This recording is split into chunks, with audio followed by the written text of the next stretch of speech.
Red టీవీలో మీ వ్యాపార ప్రకటనల కోసం ఈ నంబర్ ని సంప్రదించండి 6281747728. Hi viewers, welcome to our channel. ప్రస్తుతం మనతో పాటు సీనియర్ జర్నలిస్ట్ దాము బాలాస్ సార్ వారితో మాట్లాడదాం. నమస్కారం సార్. నమస్తే సార్, బెంగళూరులోని రామేశ్వరం కేఫ్లో భారీ బాంబు దాడి జరగడం చూసాము. చాలా మంది గాయపడ్డారని కూడా తెలియజేశారు. అయితే ఇప్పుడు వాళ్ళ పరిస్థితి ఎలా ఉంది? అసలు ఈ దాడి ఎవరు చేశారు సార్?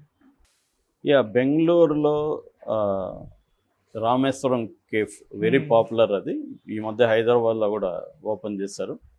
హైదరాబాద్లో మా ఫ్రెండ్కి తెలిసిన వాళ్ళు చేశారు. సో దాదాపు 2 కోట్లు ఖర్చు అయిందని చెప్తున్నారు హైదరాబాద్. అంత అంటే ఫ్రాంచైజ్ అనమాట. వాళ్ళ ఒరిజినల్గా బెంగళూరులో చేశారు. దాని ఫ్రాంచైజ్ ఇప్పుడు వేరే చోట్ల కూడా చేస్తున్నారు. హైదరాబాద్లో కూడా వెరీ పాపులర్ అయింది. ఓకే. దీన్ని ఇద్దరు భార్యాభర్తలు దివ్య అండ్ రాఘవేంద్రరావు ఇద్దరు కలిసి చేశారు. వీళ్ళు అల్ట్రాన్ వెంచర్స్ ప్రైవేట్ లిమిటెడ్ అని ఒక కంపెనీ ఉంది వీళ్ళు. దాని తరపున ఈ రామేశ్వరం కేఫ్ చేశారు. ఈ పేరు వెనక కూడా ఒక స్టోరీ ఉంది. అదేంటంటే వీళ్ళిద్దరికి కూడా మన అబ్దుల్ కలాం ఉన్నాడు కదా, మాజీ ప్రెసిడెంట్. ఆయన అంటే చాలా ఇష్టం అనమాట. ఆయన పుట్టింది రామేశ్వరంలో కాబట్టి తాను కేఫ్ పెట్టాలనుకున్నప్పుడు ఆయన పేరుతో పెడదామని వీళ్ళు రామేశ్వరం కేఫ్ అని పెట్టారన్నమాట. సో ఇది వీళ్ళ చాలా స్పీడ్గా ఇది హిట్ అయిపోయింది. సో వీళ్ళు ఇప్పుడు ఈ బ్రాంచ్ వచ్చి కుందనహల్లి బ్రాంచ్ అనమాట. బుక్ రాండ్ ఏదో అంటారు. సో ఇక్కడ దాదాపు రోజుకి 6,500 మంది భోంచేస్తున్నారు. అంటే ఎంత క్రౌడ్ ఉంటుందో మనం ఊహించుకోవచ్చు. 4.5 కోటి పర్ మంత్ వీళ్ళ టర్న్ ఓవర్ అని చెప్తున్నారు. ఆ రకంగా చూసుకున్నప్పుడు సంవత్సరానికి 53 కోట్ల టర్న్ ఓవర్. సో ఆ స్థాయిలో ఇది హిట్ అయిపోయింది అనమాట. అందువల్ల ఎప్పుడు వెళ్ళినా క్యూలు ఉంటాయన్నమాట అక్కడ. అంత పెద్ద హిట్ అయింది ఈ రామేశ్వరం కేఫ్. అయితే మొన్న ఏం జరిగిందంటే అరౌండ్ 1 o'clock అట్లా మధ్యాహ్నం ఒక్కసారిగా ఒక బాంబు పేలింది. అందరూ సిలిండర్ ఏమైనా పేలింది అనుకున్నారు. సో బాగా క్రౌడ్ ఉన్నారు. ఆ క్రౌడ్లో అదేంటంటే మరీ పవర్ఫుల్ కాదు, కొద్దిగా లిమిటెడ్గానే ఉంది. దానివల్ల ఎవరు చనిపోలేదు, కానీ దాదాపు 9 మందికి గాయమయ్యారు. అందులో 4 మగవాళ్ళు, 3 స్త్రీలు. 9 మందిలో ఒక ఆమెకు మాత్రం కొద్దిగా సివియర్గా అయిందని చెప్తున్నారు. సో దీని మీద ఇమ్మీడియట్గా పోలీసులు రంగంలో దిగారు.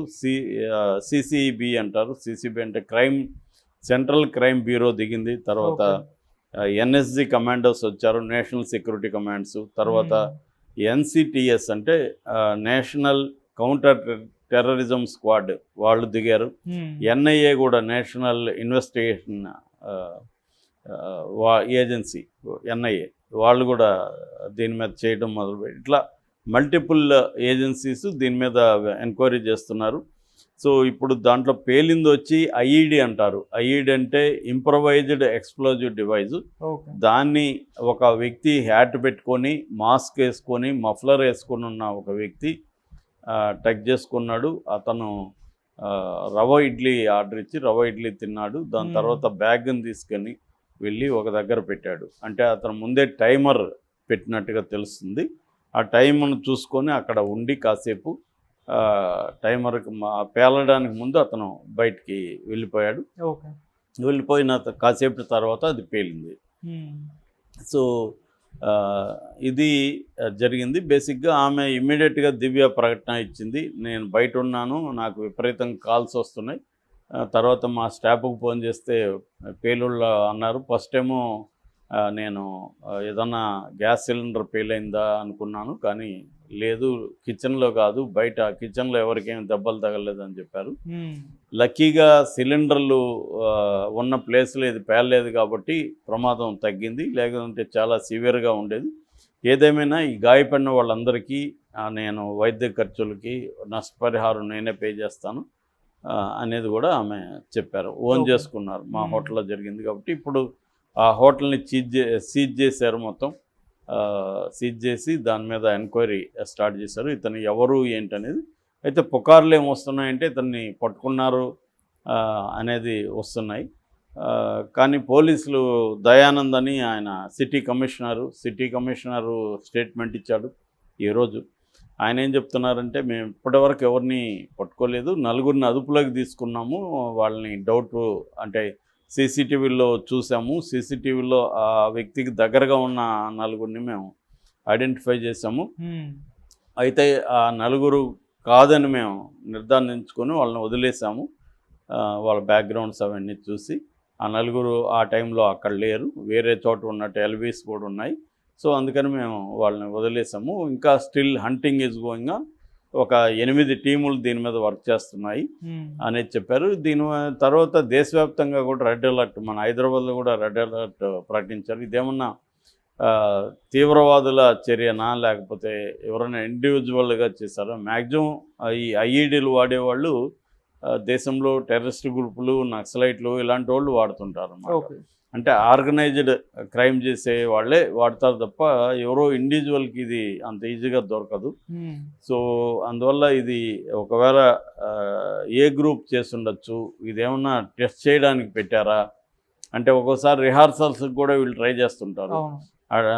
రిహార్సల్స్కి ఏమైనా ట్రై చేస్తున్నారా, దీని తర్వాత నిజంగానే పెద్ద బ్లాస్ట్ జరిగే అవకాశం ఉందా అన్న రీతిలో కూడా మొత్తం దేశవ్యాప్తంగా కూడా ఒక్కసారిగా అన్ని రకాల ఇంటెలిజెన్స్ ఏజెన్సీసు, ఇటు నేషనల్ ఏజెన్సీస్ ఇవన్నీ కూడా అలర్ట్ అయ్యి దీని మీద దృష్టి పెట్టినట్టుగా తెలుస్తుంది. అనేక స్టేట్ గవర్నమెంట్లకు కూడా అలర్ట్ ఈ హోమ్ డిపార్ట్మెంట్ ఇచ్చింది. సో దీంట్లో ఒక చిన్న స్టోరీ కూడా బయటకు వచ్చింది. అదేంటంటే, కుమార్ అలంకృత్ అనే ఒక అబ్బాయి 24 ఏళ్ళు, అతను టెక్కీ అనమాట, అంటే సాఫ్ట్వేర్ కంపెనీలో చేస్తాడు. ఎందుకంటే మధ్యాహ్నం చాలామంది సాఫ్ట్వేర్ కంపెనీ నుంచి ఇక్కడికి వచ్చి భోజనం చేస్తుంటారు. అలాగే ఒక అబ్బాయి బీహార్ నుంచి వచ్చి ఇక్కడ పనిచేస్తున్న అబ్బాయి ఆ టైంలో భోజనం చేస్తున్నాడు.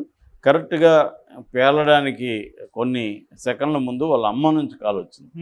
అమ్మ నుంచి కాల్ వచ్చింటే సరిగ్గా సిగ్నల్ లేదని అతను జస్ట్ 10 మీటర్లు బయటికి వెళ్ళాడు, లేదంటే అతను బ్యాగ్ దగ్గరగా ఉన్నాడు. సో అతను కానీ మదర్ నుంచి కాల్ లేకపోయింటే అతనుకి సివియర్ అయ్యిండేది.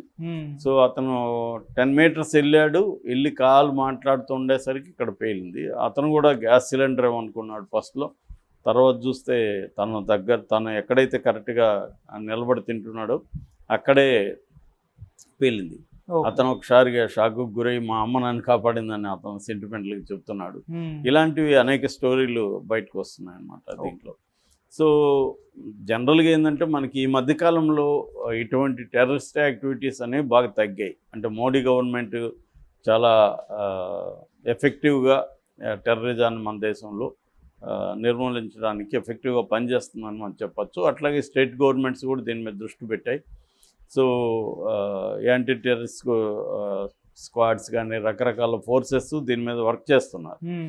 ముఖ్యంగా సముద్ర మార్గం నుంచి వచ్చి గతంలో కూడా ముంబై టెర్రరిస్ట్ అటాక్స్ 26/11 చేశారు కాబట్టి ఇప్పుడు సముద్ర గస్తీలు పెంచడం కానీ, తర్వాత అనేక చర్యలు తీసుకోవడం కానీ, ముందస్తుగా అరెస్టులు చేయడం కానీ ఎన్ఐఏ ఇదే పనిలో ఉంటుంది అన్నమాట. సో ఇవి చేస్తున్నారు. అందుకని ఈ మధ్యకాలంలో జరగలేదు ఇది. బెంగళూరు ముందు నుంచి కూడా ఇటువంటి కొంత సెన్సిటివ్ వ్యవహారం ఉంది. హైదరాబాదు, బెంగళూరు మనకి సౌత్ ఇండియాలో, ఆ తర్వాత కోయంబత్తూరులో కూడా జరిగాయి గతంలో. అందువల్ల ఇప్పుడు మళ్ళీ ఇదేంటంటే, జనరల్గా ఇంత రద్దీ ప్రాంతంలో అతను వచ్చి పెట్టాడంటే ఖచ్చితంగా అతను ఏ టెర్రరిస్ట్ అయి ఉంటాడు ముందే. అందుకనే హ్యాటు ఇవన్నీ ముందు జాగ్రత్తగా అవన్నీ తీసుకొచ్చాడు. లేదా ఇంకా కూడా ఏమన్నా మారువేషం వేసుకున్నాడా, మాస్క్ ఏమైనా పెట్టుకున్నాడా, ఇవన్నీ కూడా తెలియదు. సో వీటన్నిటి మీద దీంట్లో ఇటువంటి యాక్టివిటీస్లో ఎక్స్పర్టైజ్ ఉన్న ఏజెన్సీస్ రంగంలోకి దిగాయి. ఎఫ్ఎస్ఎల్ కూడా రంగంలోకి దిగింది, ఫోరెన్సిక్ సైన్స్ ల్యాబ్.